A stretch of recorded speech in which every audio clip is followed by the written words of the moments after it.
The night has no edges here, only the slow breathing of the earth, the murmur of grass bending under wind, and the quiet pulse of a fire that has nearly gone out. Sparks drift upward like lost souls, vanishing into a sky that seems far too large for such small lives. The stars, uncountable and cold, watch as they always have, from the beginning. A woman sits by the fire. Her back is bent slightly from years of carrying, walking, gathering, enduring. In her arms, pressed close against her chest, sleeps a child, not yet a year old, his breath shallow and warm against her skin. The firelight flickers across her face, tracing the lines of exhaustion and resolve. She listens to the night, every sound amplified, the creak of a branch, the whisper of movement in the tall grass, the distant call of something hunting. There are no walls, no tools of comfort, only instinct, and the fragile circle of light she has made. Beyond that light is a world that does not care whether they live or die. She has built this small fire from the remnants of a dying tree. The smoke curls upward, carrying the scent of damp wood and ash. The child stirs and she rocks him gently, humming without melody. There are no words yet in her world, no language to carry hope, but there is rhythm, and rhythm is enough.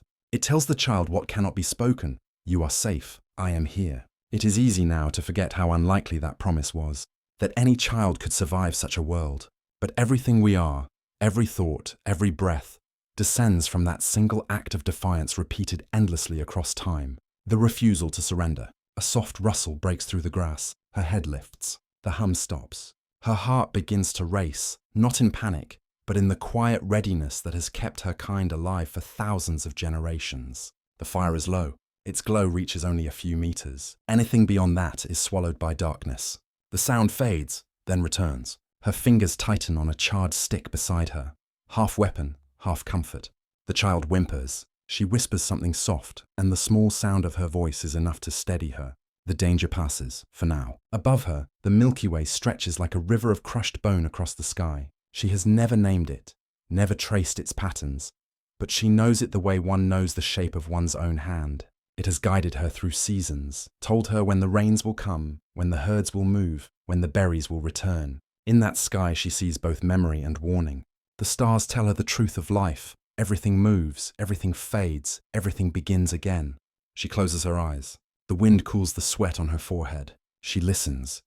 To her child's breath. To the insects singing. To the deep silence between sounds. The night is not empty. It is full of ancient things. The scent of stone after heat. The faint tremor of water far beneath the ground. The sigh of distant trees. This is the cradle of humanity, raw, unsoftened, beautiful in its danger. And she is not the first to feel fear under these stars. Long before this mother sat beside her fire, others did the same. Mothers of earlier forms, their faces less familiar, their voices more guttural, their thoughts perhaps simpler, but not less profound. They too looked into the dark and saw the same shapes moving there. They too pressed warmth against their chests and whispered to the small beating hearts they carried. What bound them all together was not language or reason, but something deeper. The instinct to keep life moving forward, even when everything else seemed determined to erase it. The night deepens. The air grows colder. She adds another branch to the fire and watches it catch. The flames flare, painting the walls of a nearby rock shelter in amber light. On the stone are faint marks, scratches, soot, traces of smoke. Not art, not yet, but something inside her kind is learning to remember, to mark their presence against the forgetting. Someday, her descendants will carve stories there. Of hunts, of storms, of spirits that lived among the stars. But tonight, the only story that matters is survival. Hunger waits for them at dawn. She knows this. The last of the dried meat was eaten 2 days ago. The roots she dug today were bitter and few. Her body aches from the cold and the long walk. But she cannot rest too deeply. Rest invites forgetting, and forgetting invites death. She has seen it before. Mothers who slept too long, fires that went out, children who never woke again. Still, she allows herself one small mercy. She looks down at her child, his tiny fingers curled against her skin, and lets her mind drift towards something like hope. Perhaps tomorrow the hunters will return. Perhaps the river will thaw. Perhaps the stars, patient and eternal, will watch over them again. There is a kind of grace in this endurance. A grace born not of faith, but of repetition. To wake each morning knowing hunger and to rise anyway. To walk with blistered feet. To carry another life though your own strength falters. The first mothers of humankind did not know they were building a future. They simply refused to stop trying. A gust of wind scatters ash into the air. The child stirs and begins to cry, a thin, reedy sound that pierces the silence. She lifts him, pressing his face into her shoulder, murmuring low, almost like the rhythm of rain. The sound calms him. It calms her too. In that rhythm lies something sacred, a thread connecting her to every mother who will come after, to every lullaby that will ever be sung. Far away, something howls. It is not close, but the sound vibrates in her bones. The child goes still. She listens again, the howl answered by another, fainter one. She feeds the fire. The flames leap, their light pushing the darkness back a few more steps. She knows that light draws danger, yet she keeps it alive. Darkness is worse. Darkness erases everything. There are no words in her mind for courage or love, but they are there all the same, written in muscle and bone. She remembers the last storm, the way the river rose without warning, sweeping away half the camp. She remembers the ones who didn't return, their footprints ending in mud. And yet here she sits, under the same sky, holding life in her arms as if it were a secret the universe might try to take back. The night stretches on. The stars turn slowly overhead, and time loses meaning. This is how it always was. Long before history began, long before memory could be recorded. For most of our existence, this was the world. Silence, cold, hunger, and love. The fragile bond between two beating hearts, surrounded by the indifference of the cosmos. She hums again, softer this time, the sound weaving with the crackle of fire. The melody has no beginning or end. It simply exists, like breathing. The child's eyes flutter, then close. The mother watches him sleep, her own body relaxing by degrees. The flames cast patterns on the ground, a flickering dance of gold and shadow. Somewhere in the distance, the river moves, a whisper beneath the wind. In that moment, the universe feels both infinite and intimate. Every star above her seems to hold its breath. Somewhere a predator prowls, somewhere else another mother hums. The same story, repeated endlessly across continents, across millennia. The story of a mother who keeps her child alive for one more night. It is difficult, in our age of abundance and light, to understand what that truly meant. To live without certainty, without shelter, without the promise of tomorrow, and still to care, to nurture, to hope. The world was not made for compassion. It was made for competition. Yet somehow tenderness survived. Perhaps that is what makes us human.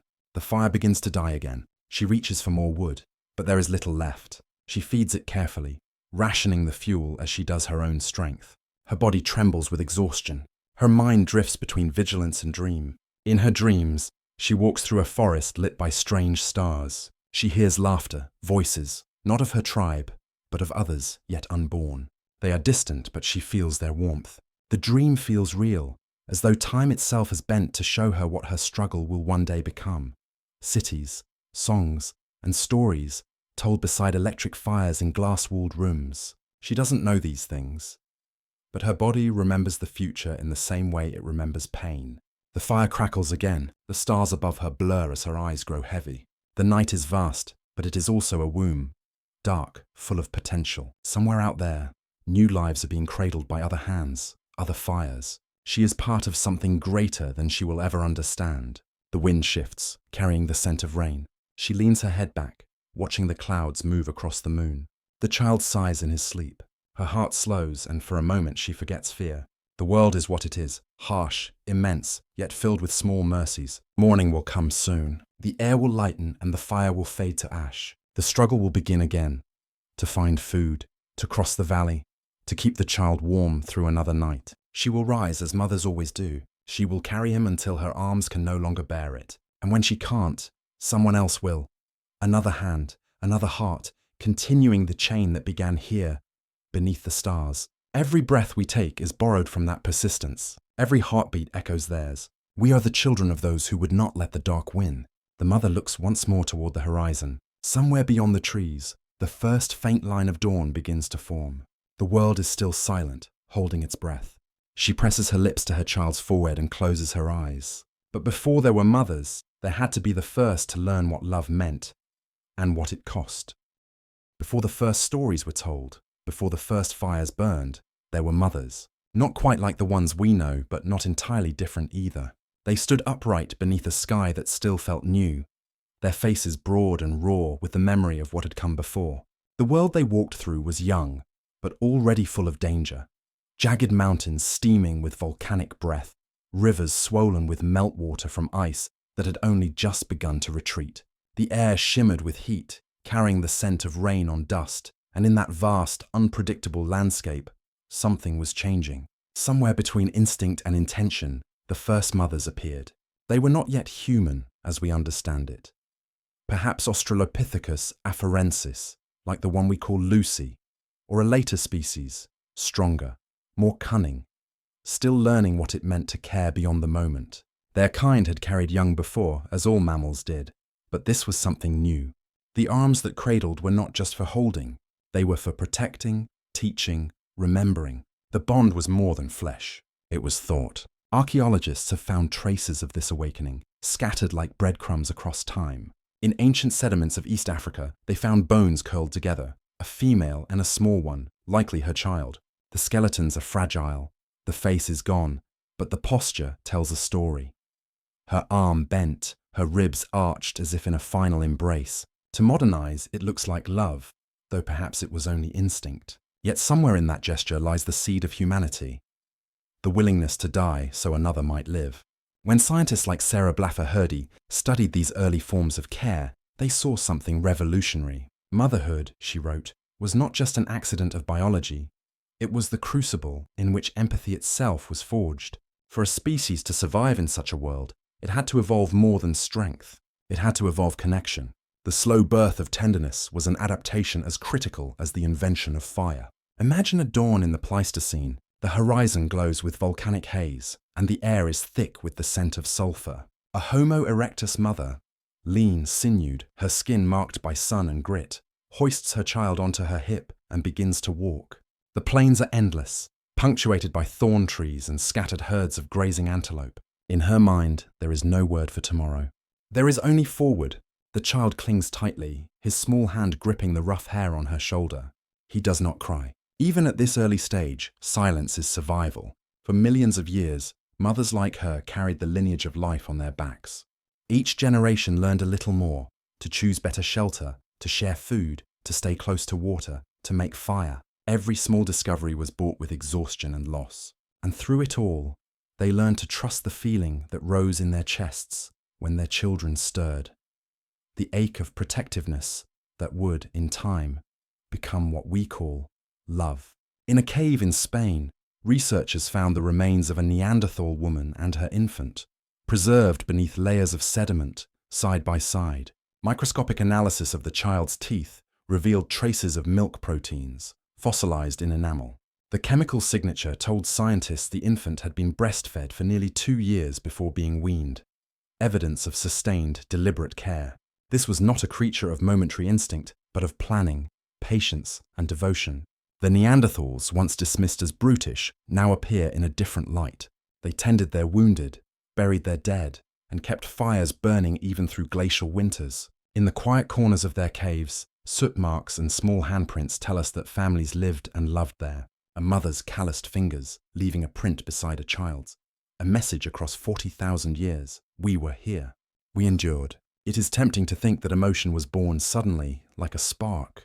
But it came slowly, through the steady pressure of need. A child's helplessness forced its mother to adapt, not just physically, but socially.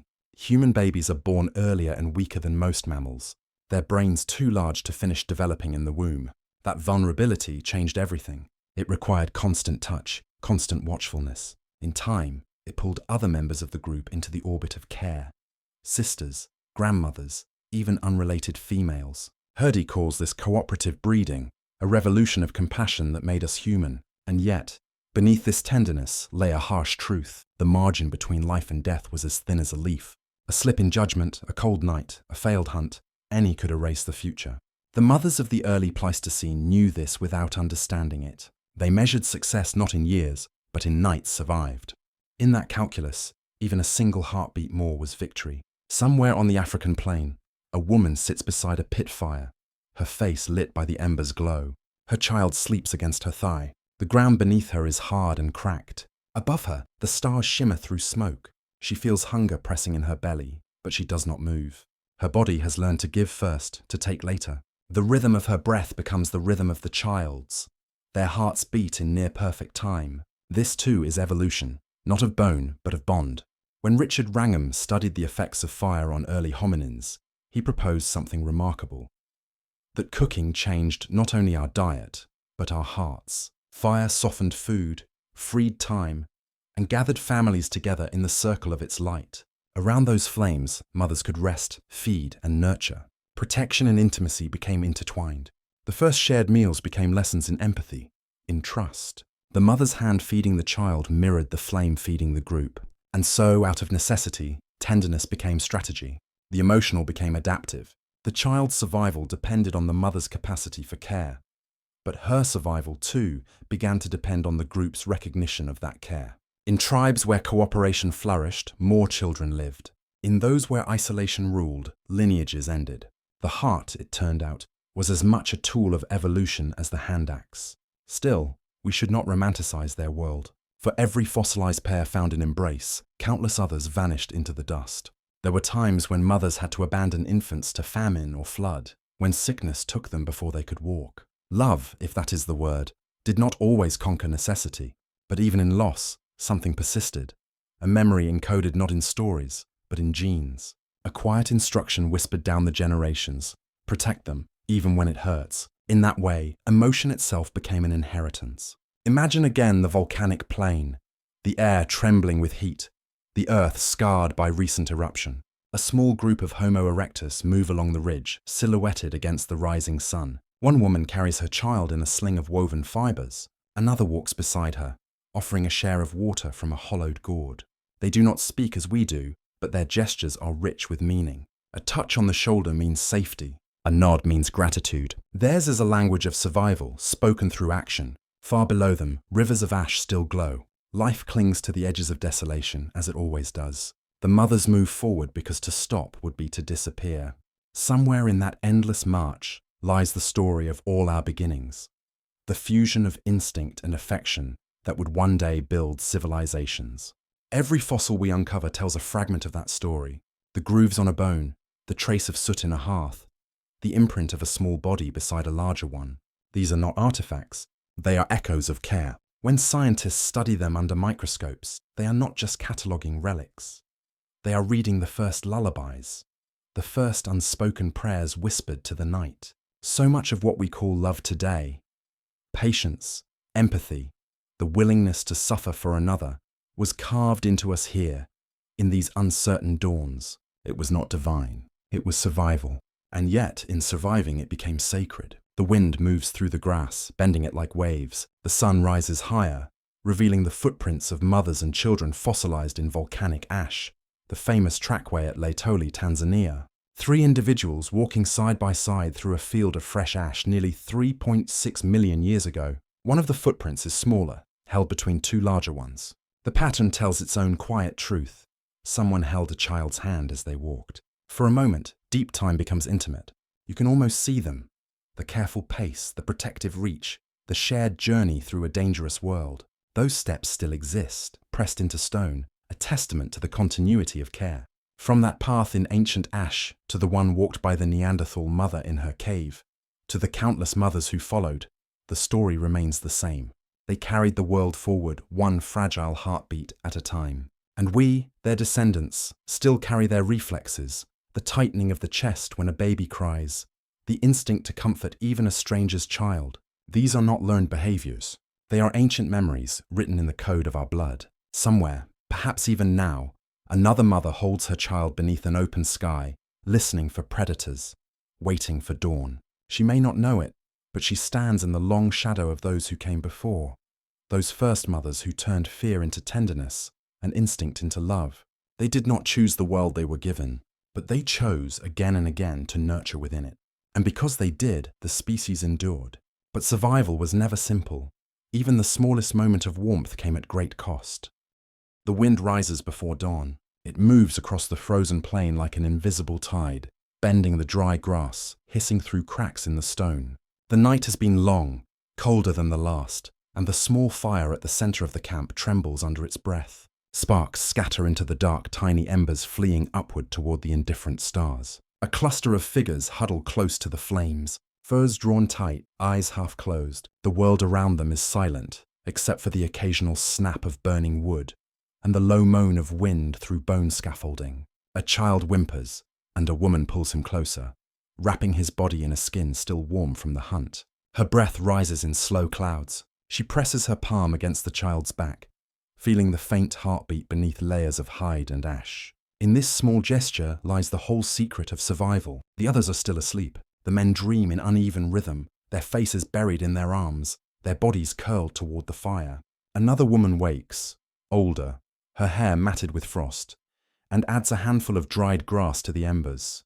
The flame catches, flaring briefly against the wind before settling again into its steady, fragile pulse. She watches it carefully, for in this world, the line between life and smoke is perilously thin. This is winter in the Pleistocene, a season without mercy. The ice presses down from the north, and even the air feels brittle, as though it could shatter. Yet here, in the shelter of a limestone ridge, a band of hunter-gatherers endures. The fire is their center, their heart, their only defense against the vast cold waiting beyond the circle of light. The smell of it, smoke mixed with damp fur and roasted marrow, seeps into everything. Their hair, their tools, their dreams. They will carry that scent with them when they move again. A trace of warmth that clings like memory. Fire did more than keep them alive. It taught them what closeness meant. Around it, they learned to share food, to rest without fear, to speak in low murmurs. Around it, mothers taught children to stay near, to respect both its gift and its danger. A single stray spark could mean death as easily as comfort. Archaeologists have found the charred remains of such hearths. Circles of blackened stone, layers of ash built up over seasons, over years. Some were simple depressions in earth, others protected by walls of stacked rock or bone. In the caves of Qasem in Israel, in Wonderwerk in South Africa, in the cold plains of Europe, traces of fire stretch back more than 1 million years. Each one marks the same truth. Wherever fire burned, people gathered, and mothers guarded the flame as fiercely as they guarded their children. A mother wakes fully now, startled by a gust that sends sparks flying. She shields her child with her arm. The fire sputters, threatening to die. Panic flickers across her face. Not fear of the dark itself, but of what the dark brings. She remembers nights when the fire failed, when the cold crept in like a living thing, and the smallest bodies stilled before morning. She leans forward, feeding the coals with handfuls of dried moss, blowing softly until the orange glow returns. The warmth licks at her skin, numbing her fingers, filling her with something like relief. Beside her, the child stirs and opens his eyes. They are wide and unblinking, reflecting the flame. He reaches a small hand toward it. She catches his wrist before he touches it, murmuring softly, a sound halfway between warning and lullaby. He presses his face into her chest instead, and the rhythm of her heart steadies him. Tenderness and terror always side by side. The fire gives life, but it can take it too. Every mother knows this balance. She teaches her child to respect the heat, to stay just far enough away.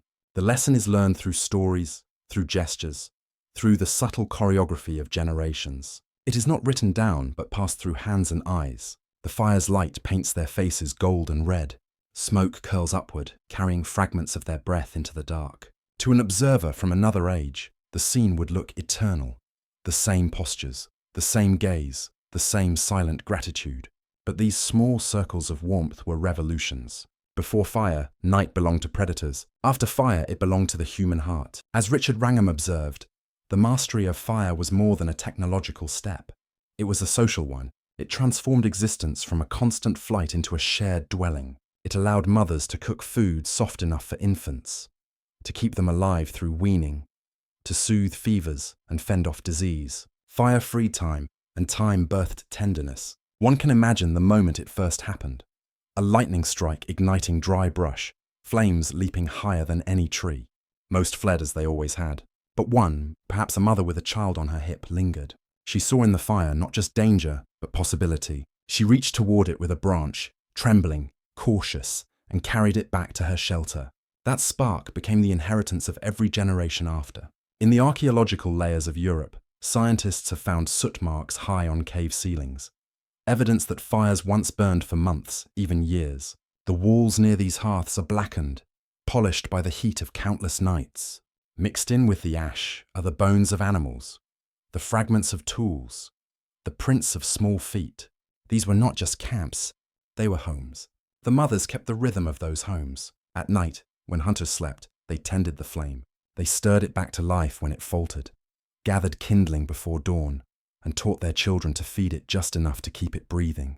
In that endless tending, fire became more than fuel. It became symbol, the visible pulse of care. When storms came, they shielded the coals in baskets of bark and moss, carrying them across valleys to new shelters. There are stories, half remembered in modern myths, of the fire bearers, the women who guarded embers between migrations.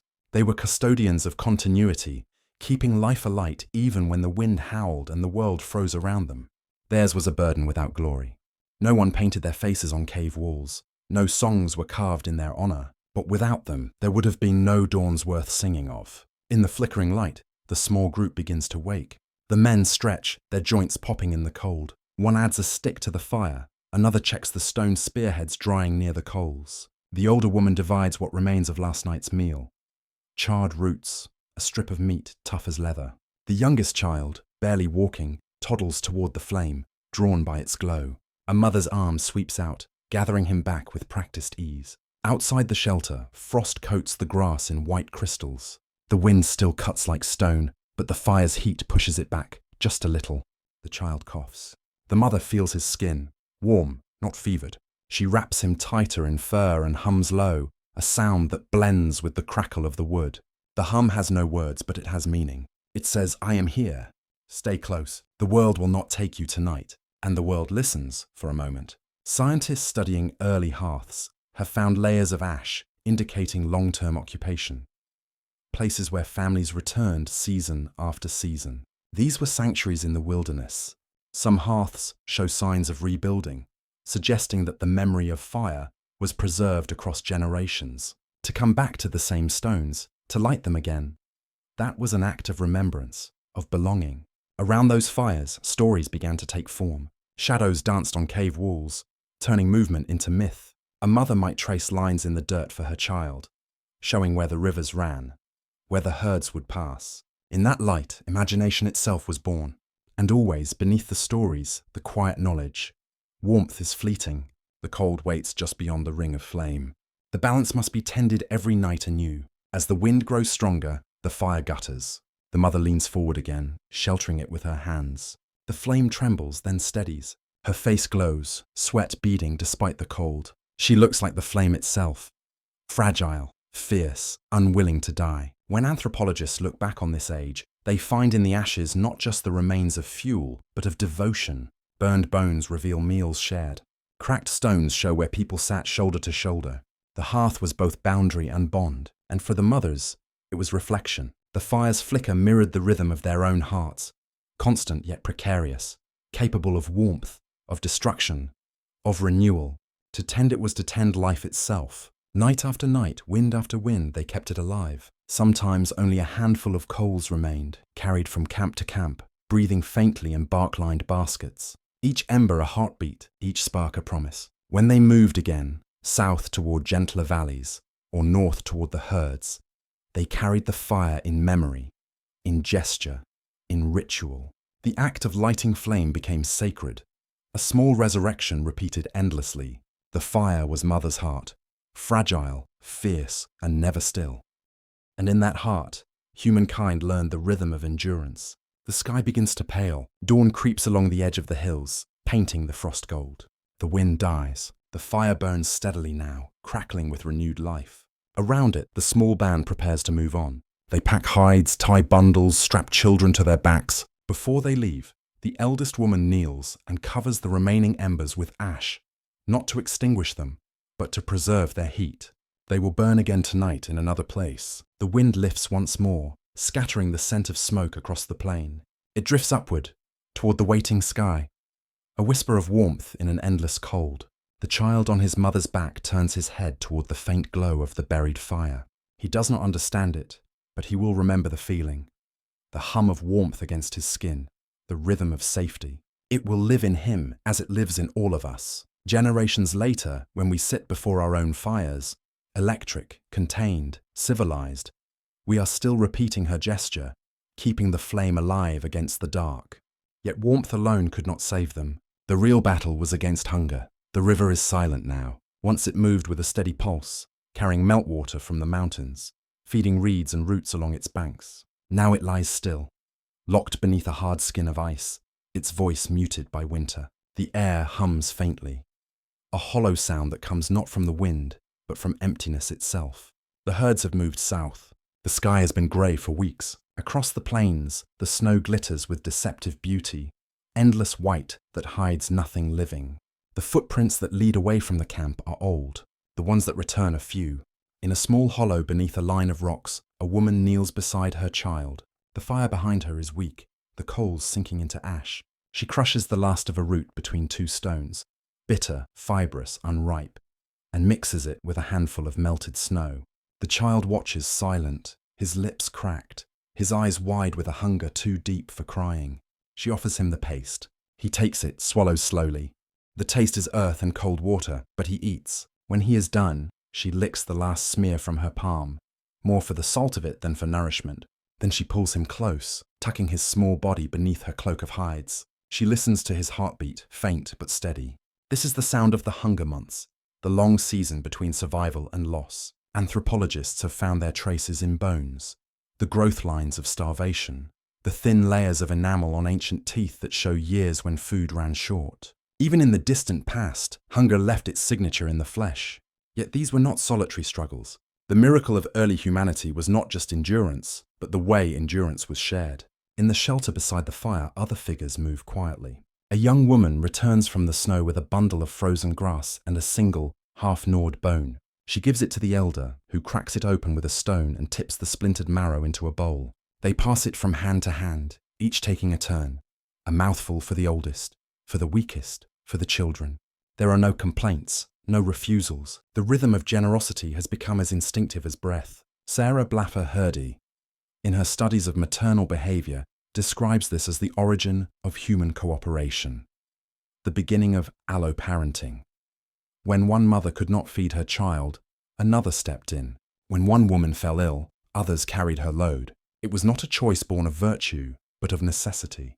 The only way to ensure that any child survived was to care for all. Hunger, then, was not only a test of the body, it was a test of empathy. Listen closely, and the world seems to hold its breath. The wind rattles the hides of the shelter. A faint creak echoes from the ice beyond. Somewhere far away, a raven calls, a voice cutting through the stillness. The people stir. One of the hunters rises and walks toward the sound. He moves slowly, conserving energy, scanning the horizon for motion. A deer, a hare, anything. The woman by the fire watches him go. Her stomach aches, but she does not follow. She has learned that stillness itself is survival. The less she moves, the more she can save for the child in her arms. In times like these, even hope becomes a kind of ration. The group gathers closer. The older woman hums softly, not quite a song, more a vibration that fills the silence. The others join in. The sound rises, faint but steady, a murmured harmony that warms the air. Anthropologists believe that such communal sounds, rhythmic breathing, humming, soft speech, may have been early forms of communication, a way to soothe both infants and one another. It is easy to imagine a small circle of exhausted figures in the snow, holding their children, keeping time with the slow beat of their own hearts. Every gesture becomes an act of care, a hand offering a fragment of bone, a mother pulling another's child beneath her cloak, a whispered word, meaningless in itself, but heavy with comfort. The evidence of this cooperation lies scattered through the archaeological record. In sites like Dolní Věstonice in the Czech Republic and El Cedrón in Spain, scientists have found the remains of communities that shared food and shelter, even in the harshest conditions.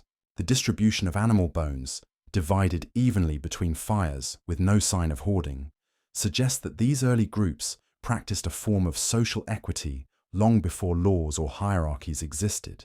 The mothers were at the center of this quiet economy. They organized the sharing, remembered who had eaten and who had not, ensured that the smallest mouths were filled first. They gave away what they could not afford to lose, because losing a child meant losing the future. Imagine the nights that followed, the crackle of the dying fire, the soft crying of children whose stomachs ached too deeply for rest. The mothers did not sleep. They rose and searched the snow for roots, for insects, for anything that moved. They returned with handfuls of nothing, and still they tried again. Some died in that search. Their bones tell of malnutrition, of joints worn by carrying loads too heavy, of ribs thinned by years of want. But others endured, passing on the knowledge of how to live through scarcity. Which bark could be chewed, which seeds could be boiled into bitterness, which grasses hid hidden bulbs beneath the frost. This was knowledge woven through memory, shared like warmth. And it was shared most of all among women. A mother might nurse a child not her own. A grandmother might divide the last scrap of dried meat between three small mouths. In those gestures, the boundaries of self blurred. Mine and yours lost meaning in the face of hunger. Herdy calls this cooperative breeding, a phrase that sounds clinical but hides profound emotion. It was the seed of civilization, the recognition that one's survival was tied to another's. The wind picks up, carrying snow into the shelter. The fire sputters. The mother shields her child with her body. Another woman reaches out, helping her draw the hide tighter. Their hands touch briefly, rough, cold, calloused. They share a glance that is not quite a smile, but holds the same warmth. Outside, the hunter returns. He carries nothing. His breath steams in the air. The group does not ask questions. He sits down heavily and leans toward the fire. The women shift, making room. The child in the mother's arms begins to cry again. Weakly, the sound cuts through them all. The elder woman takes the bone from earlier, now empty, scraped clean, and warms it near the coals. She holds it to the child's lips. He licks the salt, eyes fluttering closed. It is not enough to fill him, but it is enough to quiet him. The mother watches in silence. Her eyes glisten, but she does not weep. There are no tears left in a season like this. Only the steady rhythm of endurance. Scientists studying isotope ratios in prehistoric skeletons can trace these patterns. Years of scarcity alternating with years of plenty. The evidence suggests that survival through such cycles depended less on physical strength than on social ties. Groups that cooperated, that pooled their food and labor, endured. Those that isolated themselves vanished. Hunger, in its cruel way, became the forge of empathy.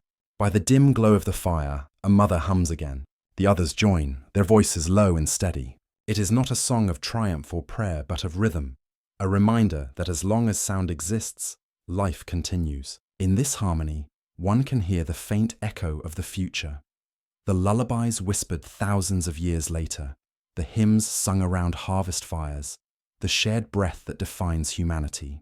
When dawn finally comes, it brings no relief. The sky is pale, the air biting. The group moves slowly, conserving strength. The mothers carry their children close, wrapped in skins. They scan the horizon for tracks, for movement, for anything that might feed them, and still they do not despair. Perhaps that is what set them apart. Not their tools or their fire, but their refusal to surrender to isolation. In hunger, they found each other. In scarcity, they discovered community. Modern humans, Homo sapiens, would one day spread across continents, guided by this same instinct. The ability to share, to nurture beyond kin, to care for the vulnerable, even when resources were thin. These were the foundations upon which our species was built. In the child's breath, in the mother's empty stomach, in the silent generosity of those who gave their portion away, the architecture of civilization was laid, invisible but indestructible. The hunger season would return, again and again, across millennia. Each generation would face its own form of emptiness, drought, famine, war, but the rhythm of cooperation would persist. It would shape every act of kindness that followed, every fire shared, every meal divided. The river remains frozen, the plains silent, but within the shelter, warmth lingers. Not from the fire, but from the bodies pressed together, from the quiet pulse of endurance. A mother looks down at her sleeping child. His lips are stained with the last trace of marrow. She closes her eyes and breathes, steady and slow. Around her, the others do the same. For a few heartbeats, hunger loosens its grip. And somewhere in the wind, faint and almost forgotten, there is a sound, like the whisper of running water beneath the ice, promising that spring will come again. But sometimes, the danger didn't come from hunger. It came from the world itself. There are nights in the deep past when the stars disappeared, not one by one, but all at once. Their light swallowed by a veil of ash that wrapped the world in shadow. The air itself changed. It no longer smelled of wind or rain or grass, but of dust and sulfur. The sun dimmed, its warmth fading to a dull orange glow that could not reach the ground. This was the world when the earth turned against its children. It began with a tremor so distant that no one yet alive understood what it meant. The soil shivered, the trees groaned, and the rivers trembled in their beds. Then came a sound unlike thunder, deep and endless, as if the sky itself had cracked open. Far away beyond the horizon, a mountain had died, or been born again. We call it Toba now, a supervolcano in what is modern Indonesia. Around 74,000 years ago, it exploded with a force so vast that it changed the color of the world. Ash rained down for weeks, falling in grey waves across continents.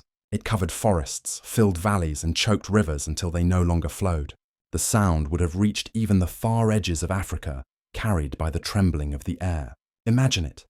A mother waking to the silence after the storm, stepping outside her shelter and seeing flakes drifting from the sky, soft as snow, but heavy, acrid, endless. She stretches out her hand and the ash clings to her skin, coating it in grey.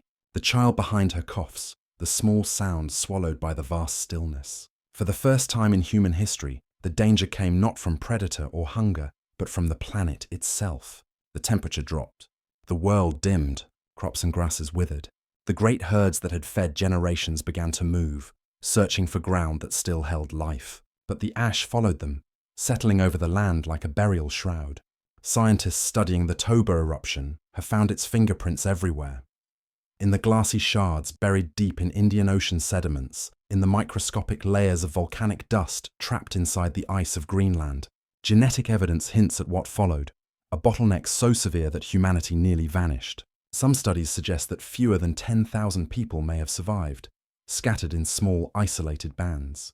And yet, someone did survive. Somewhere, in a narrow valley untouched by the worst of the fallout, a small fire still burned. Around it sat the remnants of a family wrapped in furs, faces grey with ash. The mothers pressed their children close, breathing through woven grass to filter the dust.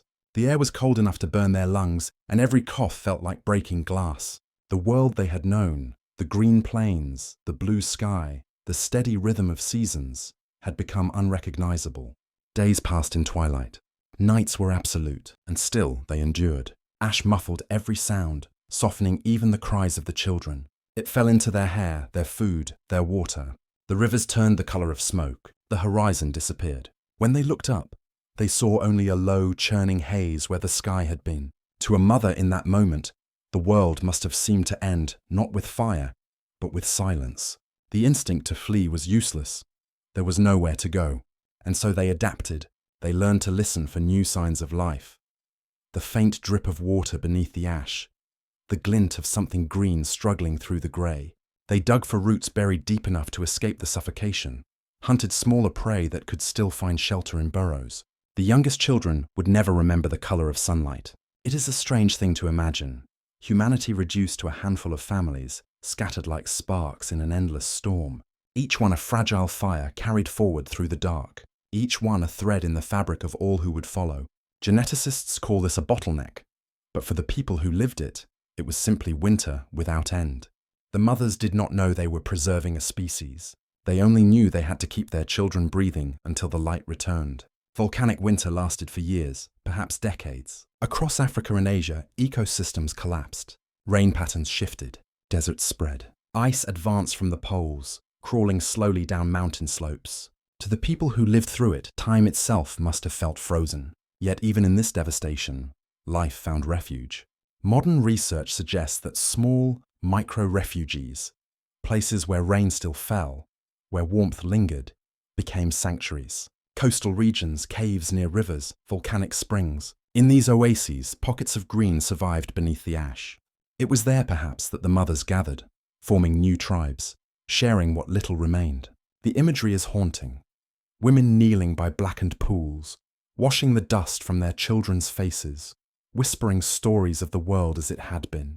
Tales of light, of colour, of birds that once filled the air.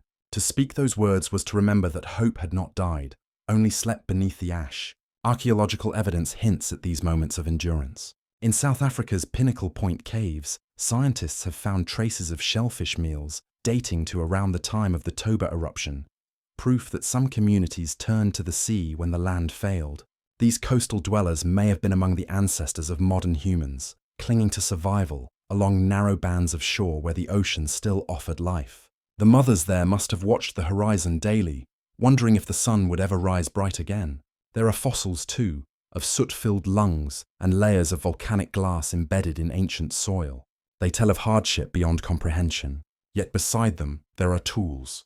Simple, elegant, persistent. The making of those tools did not stop. Even as the earth darkened, the work of hands continued. The will to create remained. Imagine that moment again. Ash falling like snow, a mother bending to strike sparks from a flint, the brief bloom of fire in the darkness. The flame is tiny, almost swallowed by the grey, but it catches, it grows. Around it, children gather, faces illuminated in a world without light, fragility and endurance side by side. Perhaps this is what defines humanity most. Not strength, but the refusal to vanish quietly. For those years, the earth was not a home but an adversary. Storms rose from the mountains, carrying dust across oceans. The very air became a threat. Yet in that same breath, in the same ash-choked wind, life persisted. Stubborn, quiet, unyielding. Mothers taught their children to wait, to walk when the sky dimmed but not when it rained ash, to find shelter in caves where the air was cleaner, to eat roots that grew near water. Each piece of knowledge was a seed planted for the future. The planet raged, but the human heart endured it, slow, patient, steady. And when the ash finally began to settle, when the winds quieted and sunlight pierced the clouds once more, the survivors emerged into a changed world. The forests had vanished, rivers had carved new paths, but the small bands that stepped into that pale light carried something new within them. The memory of disaster, and the knowledge that even the earth itself could turn against them, yet not end them. Their eyes must have ached from the brightness. The first true sunrise in years would have seemed almost cruel. Its beauty a reminder of everything lost. But it was also promise. The warmth returned, faintly at first, then stronger. Grasses sprouted in the ash. The air softened. Birds returned, cautious and few. The children who had survived the ash storms were older now. They had grown up in twilight, their skin marked by soot, their lungs hardened by dust. They watched the world awaken with quiet wonder. Their mothers, though, never forgot. For them, every sunrise carried both gratitude and fear. A reminder of how easily light could vanish. They taught their children to keep fires burning through the night, to store food, to remember which caves had the cleanest air. Knowledge had become inheritance. Modern humans, descended from those few, still carry traces of that near extinction.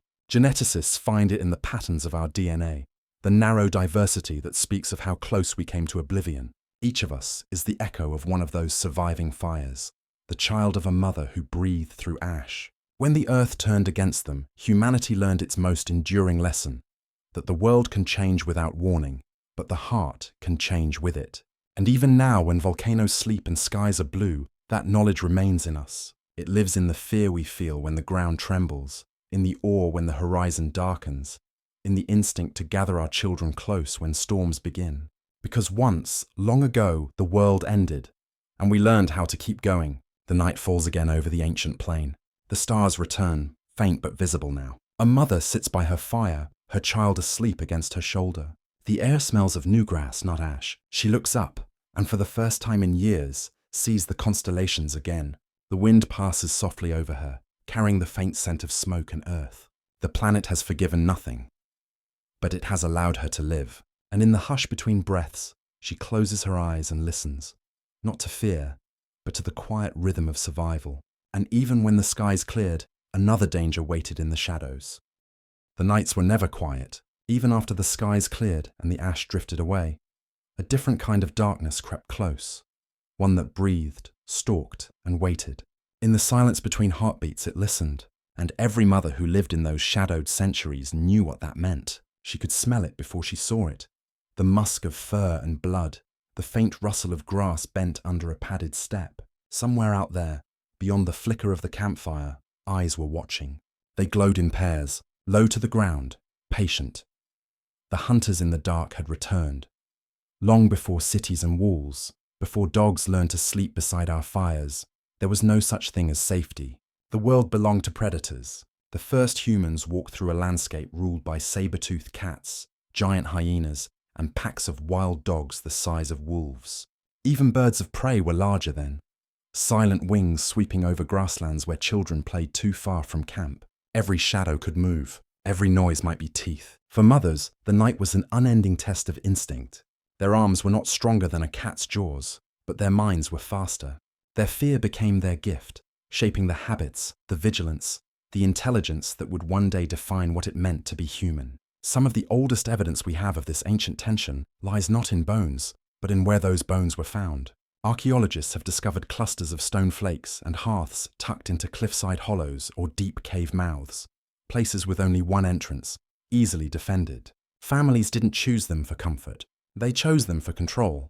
A single choke point meant a mother could block the way with fire, or with her own body if she had to. Fire was more than warmth. It was a line drawn against the dark. Picture it now, a small circle of light flickering inside a cave. Smoke curls along the ceiling, whispering toward the stars. The mother keeps her back to the wall, the child asleep in her lap, his head resting on her arm. Outside, the savannah is black. The only sound is wind moving through dry grass. Then, a crack. Not thunder, not treefall, something closer, softer, footsteps. She freezes. The fire pops, and for an instant she sees a shape in its glow.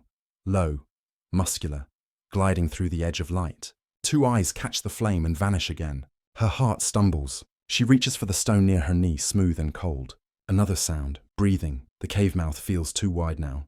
The darkness outside seems alive. She doesn't call out, doesn't move, only watches, waits, breath shallow. Her other hand rests over her child's mouth gently to quiet his dream murmur. Moments pass, or hours. Then slowly the sound fades. The eyes blink once more and are gone. Only after the wind returns does she allow herself to breathe. Somewhere beyond the firelight, the cat has melted back into the night, hunting something else. And the mother's heart, racing moments ago, begins to steady. This rhythm of tension and release, of fear and stillness, shaped us more deeply than any tool or language. Night after night, it taught a lesson that would outlast the Ice Age. To survive, you must first imagine what waits beyond sight. In that imagination, intelligence was born. The mothers who listened the longest, who noticed the pattern of rustling grass, who sensed the silence before a predator's approach, were the ones whose children lived. The fear that once paralyzed became perception. They learned to read the world in fragments, a broken twig, a shifted shadow, a faint smell of blood on the wind. Even today, those reflexes remain inside us. The sudden alertness at a creak in the floor, the unease when darkness seems too deep. It is not weakness, it is memory. The landscape itself bears witness to their caution. Excavations from ancient encampments show that shelters were rarely placed in open plains. Instead, they nestled near cliffs, river bends, or stone outcrops, natural barriers that limited approach. Entrances were narrow, sleeping areas clustered together. In some sites, rocks were piled deliberately to form low walls, protecting the inner circle where children slept. At Olduvai Gorge in Tanzania, layers of stone tools and bones suggest a constant struggle for territory between early humans and carnivores. Lions, hyenas, and saber-toothed cats competed for the same carcasses. Sometimes humans scavenged what the predators left. Other times, the predators scavenged the humans. There are bones marked by both cut marks and tooth marks, evidence of this deadly overlap, as if two species had written their signatures into the same story of hunger. And yet, against all odds, it was the humans who adapted faster. They learned to anticipate, to set traps, to gather in groups, to use fire as both weapon and warning. A single flame could turn the bravest predator cautious. Even saber-toothed cats, with their massive jaws, kept their distance from the heat. Fire made mothers bold. They could defend their children not with strength, but with strategy. The first lullabies may have been born beside those same fires. Low, rhythmic sounds meant not only to comfort, but to signal calm, to tell others, we are safe for now. But not all dangers came on four legs. Some walked on two. Humanity was not alone in its own reflection. Neanderthals, Denisovans, and other human cousins roamed the same landscapes. Sometimes they shared resources. Sometimes they did not. To a mother in that time, another campfire on the horizon could mean trade or threat. Archaeological evidence shows wounds on ancient skulls caused by stone weapons, suggesting conflict as old as cooperation. The same hands that carved tools could also defend territory. And yet, even here, adaptation took root. Groups began to cooperate not just within families, but between them, joining forces to hunt, to guard the night. Fear, once private, became collective. When danger stirred, mothers gathered the children toward the center of camp. while others took positions at the edge, brandishing torches and spears. It was not courage that held them steady. It was love sharpened by memory. They had seen what happened when vigilance faltered. In that darkness, fragility became ferocity. Every small sound was a question. Is it them? Is it death? Every heartbeat was an answer. Not yet. This tension, lived for generations, rewired the mind. The parts of the brain that track threat, sound, and movement grew sharper. Cooperation and empathy evolved alongside suspicion and alertness. The maternal instinct to protect, to read faces, to anticipate danger, became a form of intelligence no predator could match. When we study the fossil record, we see not only tools and bones, but the story of this transformation written between them. In one site, a cave wall bears faint scorch marks, not from cooking, but from torches waved in warning. In another, piles of bones suggest that bodies were moved after death, perhaps to keep predators from the scent. Each decision a whisper of thought. We will not make it easy for them. And yet, there were moments of peace. When the hunters slept and the fires burned low, the world softened. The night insects began to hum again, the wind brushed through reeds, and the mothers exhaled. They lay beside their children, still listening, but no longer trembling. The stars watched over them, silent, patient, eternal. In those rare, calm hours, something else was born. Reflection. The ability not only to fear, but to remember. To imagine safety as something worth creating, not just finding. That vision of a protected circle, a future where the children could sleep without waking, became the blueprint for every shelter, every wall, every home that would follow. Even now, thousands of generations later, that same blueprint remains inside us. The instinct to lock a door, to check on a sleeping child, to keep a light burning against the dark. We inherited our intelligence not from invention alone, but from fear transformed into foresight. Sometimes, in the deep hours before dawn, when the fire was almost out, a mother might have lifted her eyes to the darkness beyond the cave and whispered a kind of prayer. Not to gods, but to the night itself. Let them pass us by. Let the children see another sunrise. And when the morning came, when the light touched the stone walls and revealed that nothing had crossed the threshold, she would rise and rebuild the fire. Another night survived. Another small victory against the endless dark. From such victories, humanity was built.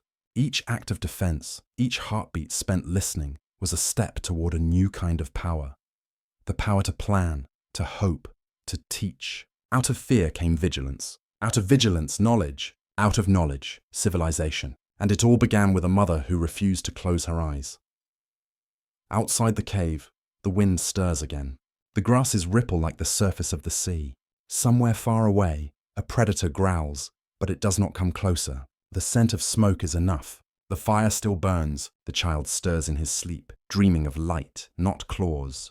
The mother leans her head back, exhaustion softening her face. Around her, the world breathes, alive and dangerous, but for this moment, still. And as her eyelids drift shut, the flames dance gently on the stone, painting her shadow across the wall. The first protector, the first guardian of the night. She sleeps knowing that tomorrow will bring more danger, more noise, more fear. But she also knows this: they have survived another night, and somewhere in the darkness, unseen eyes blink once more, turn and fade away. And yet, the greatest challenges weren't outside the camp, they were within. When dawn came, it did not bring silence. The wind still moved across the plain, stirring the ashes of last night's fire. Children stirred beneath furs, blinking against the pale light. Somewhere beyond the ridge, hunters were already walking, their shapes vanishing into the glare. But for the mothers who remained, the morning's first task was older than memory itself: to hold the tribe together. Because survival was never solitary. It was a braid of small, fragile threads, food shared, shelter built, warmth given, and like any braid, it could unravel with one careless pull. Imagine a circle of smoke rising above the grasslands, a faint sign that people live here. The tribe is no larger than a few dozen. Cousins, siblings, elders, whose faces are written with dust and sun. They are bound not by law or fence, but by necessity.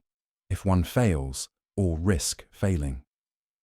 A mother kneels near the fire, grinding a root against stone.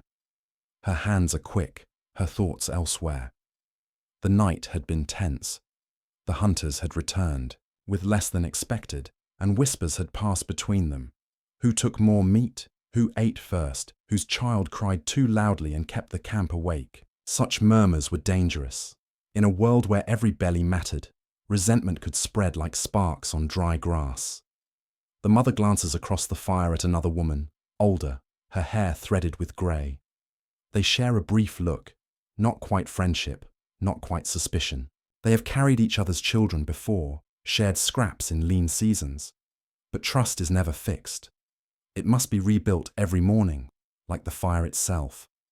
In the archaeology of prehistory, we find evidence not only of tools and bones, but of relationships, shared hearths, overlapping shelters, common middens of discarded shells, traces of communities that learned the delicate art of coexistence.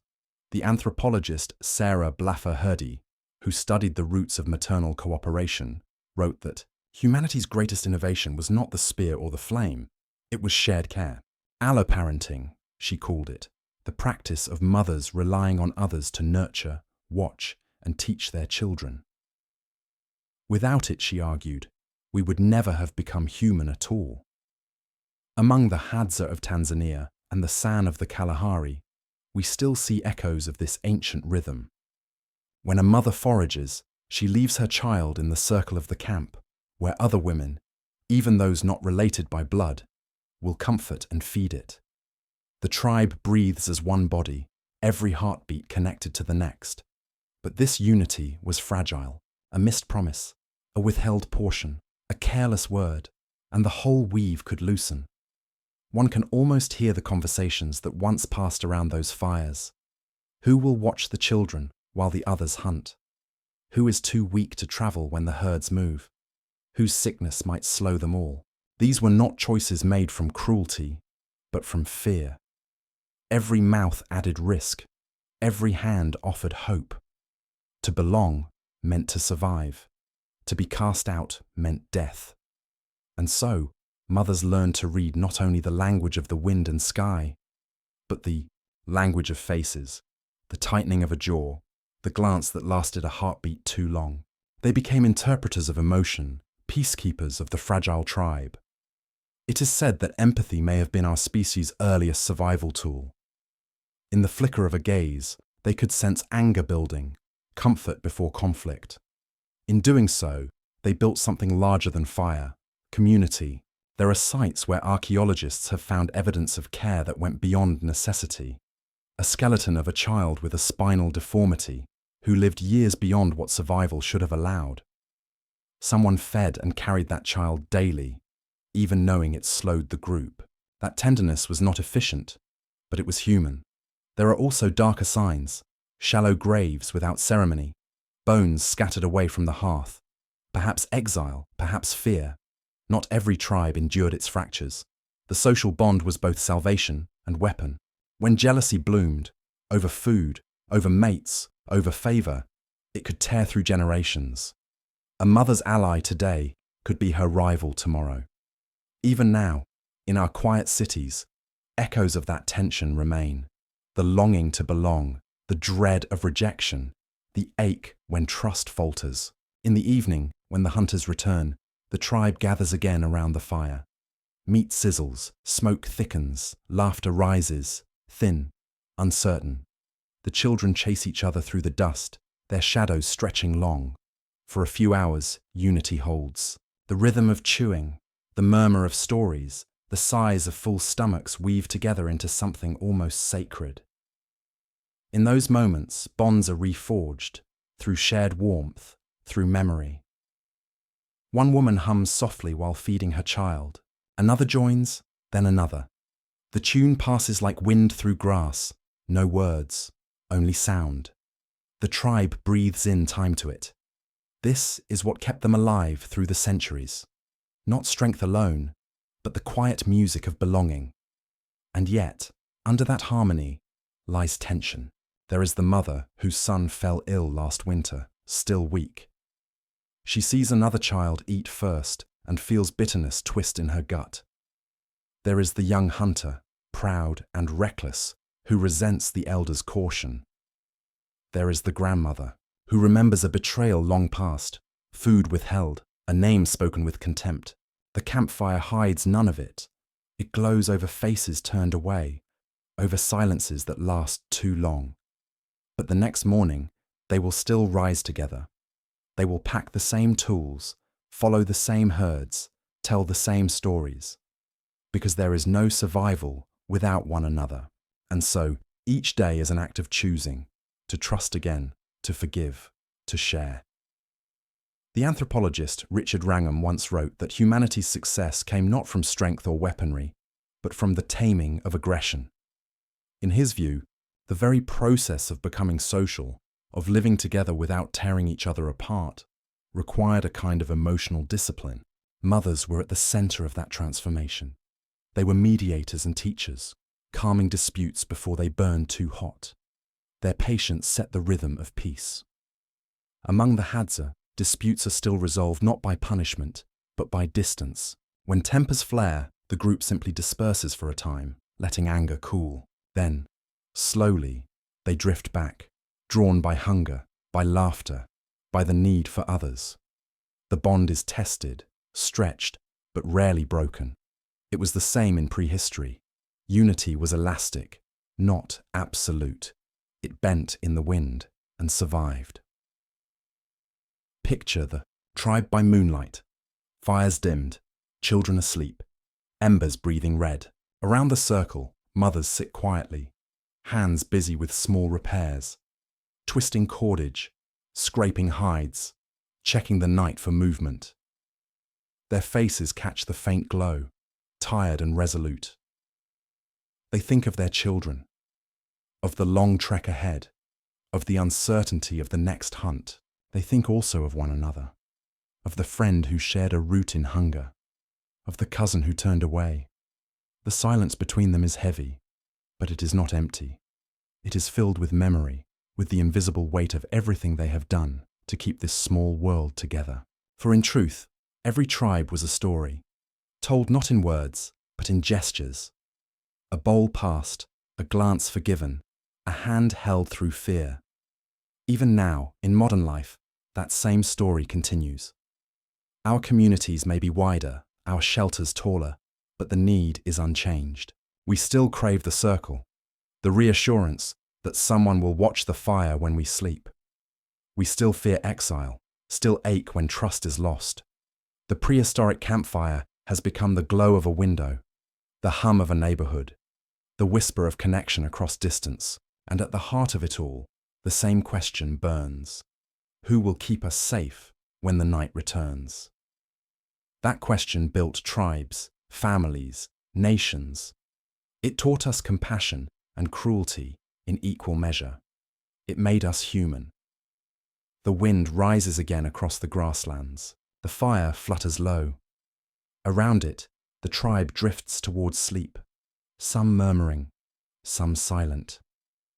The mother who ground the roots that morning now lies beside her child, watching the sparks twist upward. The other's breathing is slow and even. For the first time all day, she feels peace. The circle holds. Tomorrow, new quarrels will come. New doubts, new jealousies, new choices.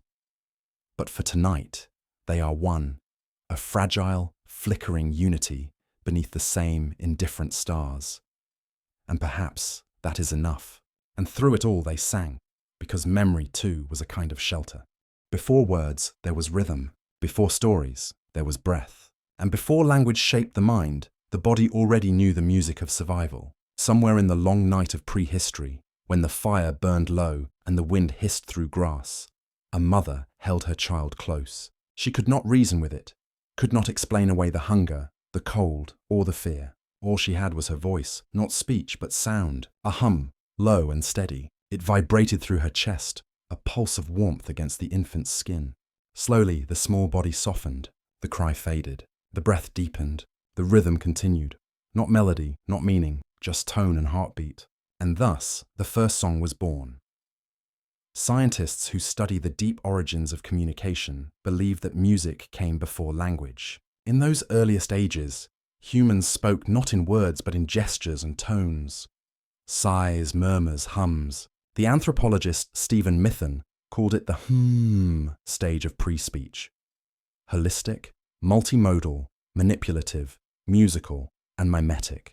It was sound shaped by feeling, not logic, a way to hold connection in a world without words. For mothers, it was everything. When predators prowled outside the firelight, noise could mean danger, but silence could mean despair.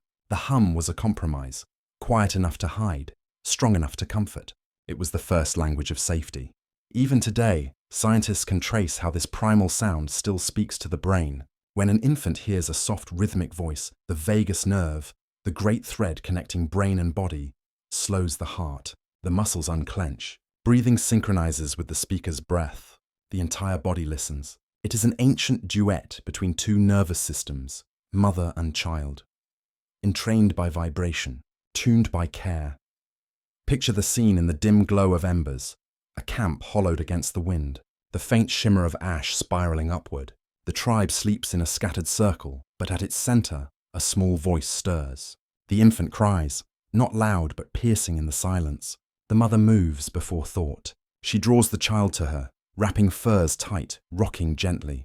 There are no words to promise safety, no stories to explain the cold, only the hum, a sound like smoke, rising through the dark.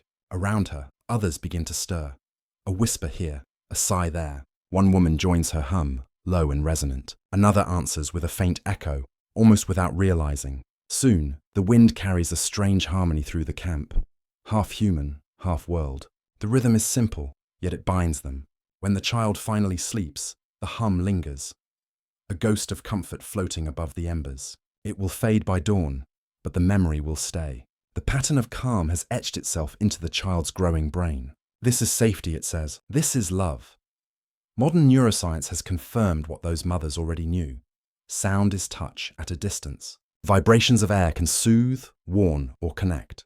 The auditory cortex of a newborn is wired not merely for hearing, but for bonding. Infants recognize their mother's voice days before they can focus on her face. Even tone matters. A rising pitch signals attention. A falling pitch, reassurance. Across every culture, lullabies share the same features. Soft tempo, repetition, gentle downward melodies that mimic the slowing of breath.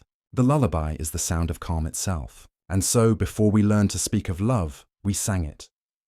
In the archaeology of the invisible, sound, rhythm, silence, there are few traces left, yet we glimpse their presence in the oldest instruments.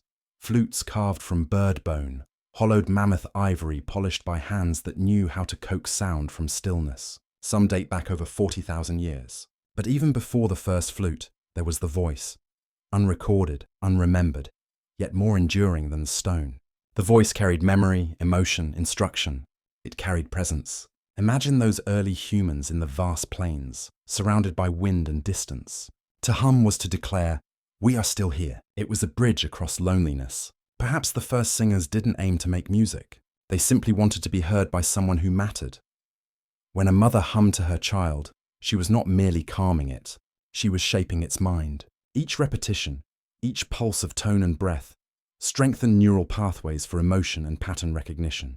Over generations, this quiet practice may have paved the way for language itself. Rhythm became structure. Structure became syntax. The lullaby became a sentence waiting to be born.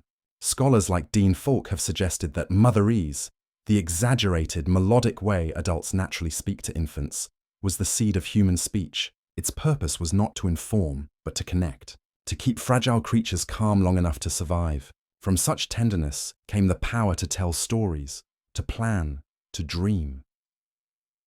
But in those earliest nights, the hums and croons carried another meaning too. A kind of spell against chaos. The world was harsh and unrelenting. Fire flickered, storms tore through grasslands, predators circled unseen. Every sound was a question. Is it danger? Is it the wind? To hum was to answer that question with defiance, to fill the void with one's own heartbeat. The lullaby said, "You are not alone in this noise. My breath is your shelter." Even silence, once terrifying, became transformed.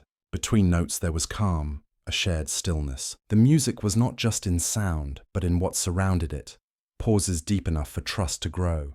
In that alternation, hum and hush, breath and rest, the architecture of empathy was built. Among the San people of the Kalahari, mothers still hum while nursing, tracing slow circles on their infants' backs. They say the sound teaches the child the rhythm of the world. Among the Hadza, lullabies are often shared communally, not one mother, but many voices blending in the dark, so that no baby hears only its own mother's heart, but the whole tribes, even in modern hospitals. Studies show that premature infants who hear soft humming stabilize faster, breathe more evenly, and gain weight sooner than those who do not. The ancient hum remains medicine. It is one of the few forms of communication that crosses every boundary: language, culture, even time. You could take a newborn from 20,000 years ago, place it in your arms tonight, and it would still calm at your song. The melody of care has not changed. Imagine for a moment a night when the stars were brighter than any we know. A cave opens to the sky, its ceiling etched with soot and faint carvings of lines and dots, perhaps the marks of sound itself recorded in rhythm. Inside, a woman rocks her child. She hums not for performance, not for beauty, but because the silence is too wide. Her song threads through the darkness, winding between the breaths of others who listen without words. That hum becomes the pulse of the group. It softens fear, slows time. Outside, the wind carries it down the valley, faint but insistent, a heartbeat of the species itself. The philosopher Dennis Dutton once wrote that music is auditory grooming, the social glue that replaced the physical closeness of earlier primates. When mothers could no longer cradle every moment, song extended their reach. It allowed affection to travel farther than arms could stretch. Through tone and rhythm, they could say what language had not yet invented: "I am here. You are safe." Over time, those murmurs lengthened. They gained pattern, repetition, imagery. The lullaby grew into chant, and chant into myth. Through the soft cadence of voice, humans began to remember, to pass down not just comfort, but knowledge. Sound became the first map of belonging. When you listen closely to a modern lullaby, in any language, on any continent, you can still hear echoes of that first hum. Beneath the melody hides the same pulse, the same breath. It is the song of every mother who ever watched over a sleeping child, waiting for the darkness to pass. Even now, the world outside may roar with its own predators, not saber-toothed cats, but fears of different kinds. Yet the remedy is unchanged. A quiet voice, a steady rhythm, a promise carried on air. The sound does not banish the dark. It only reminds us that light still exists within it. As the night deepens, the fire burns low again. Mothers draw their children close, and one begins to hum. Another joins, and another. The harmony drifts like smoke, a slow wave of calm rising through time itself. If you close your eyes, you might almost hear it, the first music of the world. No instruments, no words, only breath, heart, and hope. The melody lingers as dawn approaches. The same song that once guarded the fragile line between chaos and calm, fear and love. And when the sun finally rises, the hum fades into silence, leaving only its memory, a reminder that even before language, we already knew how to speak to one another. In time, those murmured songs became stories, and stories became a map of hope. There are sounds that still startle us. Thunder splitting the sky, the snap of wind against a window, the cry of something unseen in the dark. We call them instinct, reflex, fear. But deep beneath those words lies something older, memory. Not the kind of memory we can name, but the kind written into the rhythm of our blood. The memory of survival. When lightning flashes, some part of you tightens, shoulders lift, muscles brace.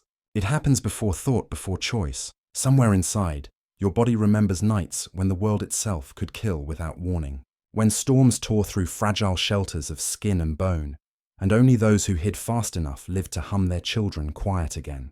Every startle, every breath drawn in sudden silence, is a message sent from long ago. You have never met those mothers, but they are the reason you are here. They survived, and so you remember. In the deep history of the species, the body has always been the archive. Before words could name the past, the flesh carried it forward. Muscle learning, heart rhythm, instinct coded in the dark spiral of DNA. Inside every cell of your body, there lies a story written in the voice of a woman who lived tens of thousands of years ago.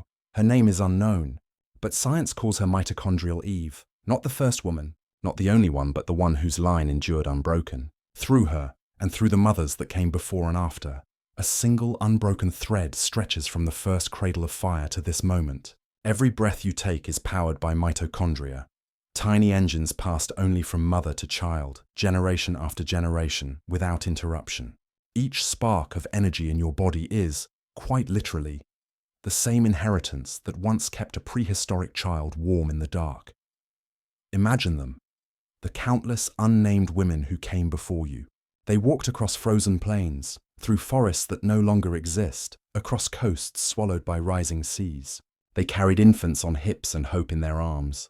They buried children, then carried on. They watched the earth turn against them, ash falling from the sky, ice creeping down from the north. And still they endured. When we speak of evolution, we often picture bones and tools, but there was another evolution, quieter, slower, no less profound. The inheritance of endurance itself, the will to keep living, the tenderness that refused to die. In modern times, we carry these ancient ghosts not as burdens, but as guides. When you hold a child close during a storm, you are reenacting the oldest ritual in human history.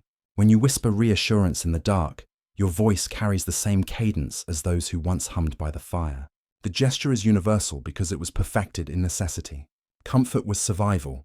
Somewhere along the line, those who soothed best, who could quiet fear, foster cooperation, build trust, ensured that their children would live to pass those same instincts on. Compassion became inheritance. We think of evolution as teeth and claws, but it was also arms and lullabies. Cultural memory layered itself on top of biological memory, like light upon stone. Through stories, rituals, songs, and myths, humans began to choose what to remember. The thunder became a god. The night became a spirit. The fire became a promise. Yet beneath every symbol lies the same origin: survival through care. Even today, in our cities of glass and metal, that ancient pulse remains. When a mother wakes at the faintest cry, when a stranger reaches instinctively to catch a falling child, when fear sharpens into love, it is the past speaking through the present. Every heartbeat you've ever known was practiced by someone long before you were born. Archaeologists often marvel at the persistence of maternal traces. A buried skeleton with a smaller one nestled in its arms, two figures frozen together in volcanic ash, a handprint on a cave wall smaller than your palm, a woman's hand reaching across 40,000 years. She may have pressed that hand against stone for the same reason we take photographs today, to say, I was here, I protected, I endured. In the flicker of torchlight, her touch outlived her, and perhaps that was the first human act of remembrance. Not a story, not a song, but a mark left for others to find. We are her witnesses now, whether we know it or not. Science and spirit often meet at this quiet border between data and awe. Geneticists can trace maternal lineages back through mitochondrial DNA, mapping migrations like rivers across time, from Africa to Asia, from coasts to mountains. Anthropologists can tell us when the fires burned, when the tools changed, when the climates turned. But there is something the fossils cannot measure: the sound of the first heartbeat heard through another's chest, the instinct to hold on, the decision to try again. Those cannot be graphed, but they are the foundation of everything that followed. The human species did not survive because we were the strongest.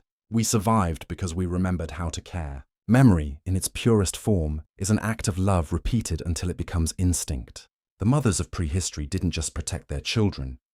They taught them how to remember, how to find water, how to make fire, how to sing the world calm when it threatened to come apart. Each act of teaching was a transfer of survival, a bridge from the living to the unborn. Every memory saved was another heartbeat extended into the future. We are walking compilations of those lessons, carriers of unspoken knowledge far older than civilization. There are moments when you can still feel that continuity. The hush before rain, the warmth of another's hand, the quiet ache of loss. In those spaces, the distance between now and then disappears. Time folds, and all the mothers who ever lived are near again, humming in the background of your heartbeat. Perhaps that is what we mean by ancestry, not lineage or bloodline, but resonance, a shared vibration between those who endured and those who remember. To live, then, is not just to exist in the present. It is to keep faith with all who came before. Sometimes, late at night, the modern world goes still. Electricity hums, streets empty. And in that brief quiet, the ancient world returns. You can almost hear the breath of those who survived the long ice, the crackle of their fires beneath the same moon. The stars overhead are unchanged. The constellations that guided their journeys still burn above us. They saw them too. Those same cold lights piercing the dark, each one a promise that the world would not end tonight. And in that shared sky, we are joined across millennia, a single unbroken chain of survival, reaching from their fire to our own. We carry more than genes from them. We carry the reflex to protect, the hunger for warmth, the capacity to grieve and to hope. We carry their fears, yes, the startle at thunder, the unease in the dark. But we also carry their grace, the ability to calm ourselves with song, to find meaning in endurance. Their world was not a story of despair, but of persistence, and that persistence became us. Close your eyes and imagine the first dawn after catastrophe, the ash settling, the air sharp with cold. A woman steps from her shelter, a child pressed against her chest. She looks at the horizon, sees smoke in the distance, hears wind in the grass. But somewhere deep inside her, a pulse continues, the knowledge that she has made it through the night. That feeling, that fragile, fierce certainty, still lives in you. Every morning you wake and choose to go on, you are echoing her courage. The body remembers how to survive, the heart remembers why. We live surrounded by the ghosts of their strength. In our hands, their dexterity. In our eyes, their watchfulness. In our voices, the rhythm of their lullabies. They are not gone. They are the quiet beneath your noise, the steadiness beneath your fear, the calm breath before you fall asleep. They live as echoes, and we are their resonance. And so, under the same stars that watched them, we remember, not through words alone, but through the living continuity of every heartbeat still brave enough to love the world after all it has done. The memory of survival is not history, it is our inheritance, and it still hums beneath the silence of every night. The night has grown quiet again. The fires that once burned bright across the ancient plains are now low and slow, the last embers pulsing like heartbeats against the dark. Wind moves through the grass in soft waves, carrying the scent of ash and earth. A mother sits beneath the same sky that has watched every life before and after her. In her arms, a child sleeps, breath small even, and full of possibility. The constellations shimmer overhead, as if remembering. The firelight touches her face, flickering across bone and shadow. For a moment, all of time seems to pause around her, the earth holding its breath. She hums something too quiet to be called a song, a vibration more than a melody, a comfort that rises from instinct rather than language. It is the same sound that once calmed us before we were human, before thought or history, a murmur against the dark, saying, "You are safe now. We began here, in this cradle beneath the stars, before the words, before the myths, before the memory of nations, a mother and a fire. Warmth and breath, fear and love, intertwined so tightly that one could not exist without the other. Every generation since has been a continuation of that single act, the choosing to hold, to protect, to endure. It is easy to believe that strength was what saved us, that the human story is one of conquest and power. But that is not how life persisted. It was the tenderness that refused to die, even when the world was cruel. It was hands that trembled but did not let go. It was the soft courage to stay awake through the night, guarding another's breath. That was the first victory. That was the quiet defiance that carried us through the long cold. Listen closely. The sounds of that world are still here if you know how to hear them. The soft rhythm of your own pulse echoes the footsteps that once crossed volcanic plains. The sigh of wind through trees carries the same notes as the breath of those who waited for dawn. Every flicker of a candle, every hum before sleep is the continuation of their fires. We live in the afterglow of their endurance. Every breath we take is borrowed from their courage. The story of life is not a straight line. It bends and breaks, falters and begins again. There were moments when the earth seemed to turn against its own creations. Ice creeping from the north, sun dimmed by ash, rivers vanishing into dust, species vanished without trace. Yet somehow this fragile thread of humanity endured. And if you trace it back far enough, through kingdoms, through cities, through families whose names are now forgotten, you find yourself once more at that same fire, at the edge of the world, where survival was uncertain and love was the only constant. The mother by the fire was not special in her time. She did what she must, as countless others did. But the universe remembered her anyway, through you, through the unbroken chain of breathing that connects her to this moment. There is a paradox in that continuity. To survive, we had to change, and yet, in changing, we carried something ancient within us that never did, the heart that beats for another, the instinct to protect what is fragile, the ability to find beauty in the small hours before dawn. Perhaps that is what it means to be human, to be both temporary and eternal, both afraid of the dark and shaped by it. Every generation is a reflection of that duality. Extinction always near, continuity always possible. We are the children of both, born from fear, sustained by love. In the rhythm of time, the fires of our ancestors burned briefly, but their warmth outlived them. Now our fires are electric, our shelters made of concrete, our dangers of different kinds. And still, when night falls, something in us remembers the silence between stars. That old hum stirs again, not in the mouth but in the bones, a longing, a reassurance, a rhythm of being. It is the sound of every mother who ever lived, layered one upon another, whispering through the centuries, "Stay alive, stay gentle, stay here." Even now, as machines speak and lights blur the heavens, that lullaby still plays beneath it all. The world hums with the music of persistence. Imagine now that the camera of your mind pulls back, away from this one fire, away from the plains, beyond the hills, beyond the ice. You see countless points of light scattered across time, each one a flame, each one a mother holding on through another night. Together they form a constellation, not in the sky, but across the earth, the constellation of care.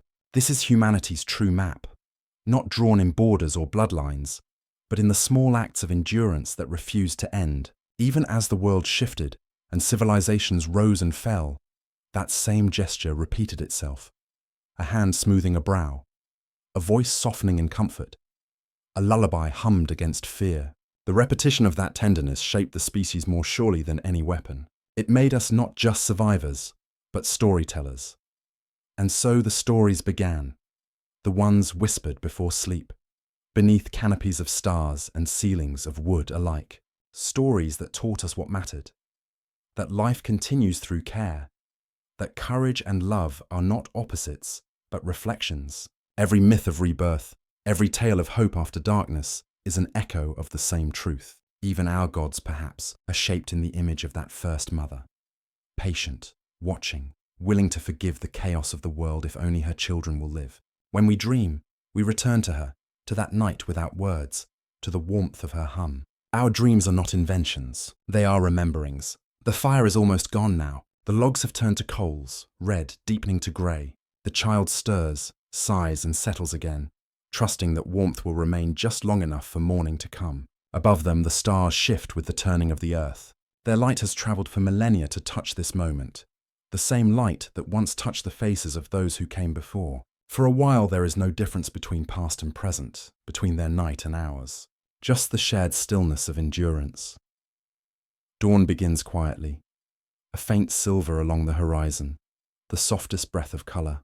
The mother opens her eyes. She does not know that she is being remembered, that her courage has become the seed of all future tenderness. She only knows that her child is warm, that the sky is clearing, and that life, impossibly, miraculously, goes on.